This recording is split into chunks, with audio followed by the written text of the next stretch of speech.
to Tripura Info News Update. In a shocking incident, thieves broke into the Bishalgarh Sub-Divisional Court late Monday night, looted valuables from the Mohuri Association room, and attempted to set the court on fire.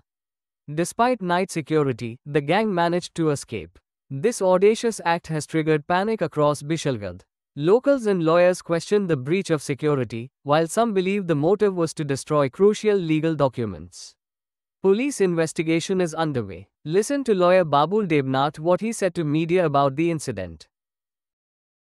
আমরা আজকে ফুডের টাইমে আইছি অন্য দিনের মতো আইসে দিয়ে যে আমাদের এখানে সব কিছু লন্ডভন্ড প্রত্যেকটা টেবিলের কাগজপত্র লন্ডভন্ড হয়ে আছে মনে হইতেছে যে উপর দিয়ে ঢুকছে ছোটো ছোটো বাচ্চাটা হইতে পারে বাকি আগে দিতে পারতেছি একটা আমাদের যে ভান্ডারের টিন কাইটটা টিনের যে নেটের জাল কাইটটা ভিতরে ঢুকে সেটা সব কিছু লন্ডভন্ড করছে কম্পিউটার কাগজপত্র আমাদের ঘরের যে কম্পিউটার টাইপিস্ট আছে টাইপিস্টের কম্পিউটার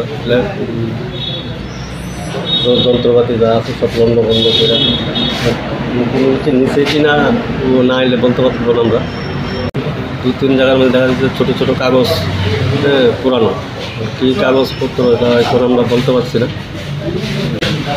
কী বলবো এখন তো এখানে তো তো পাহারাদার আছে পাহারাদাররা কী করছে তো আমরা বলতে পারছি না আমরা তো সন্ধ্যা কাজের পরে আমরা বাড়িতে চলে যাই আবার পরের দিন সকালে 10টায় আসি বাবুল দেবনাথ অ্যাসোসিয়েশনের ভাইস প্রেসিডেন্ট।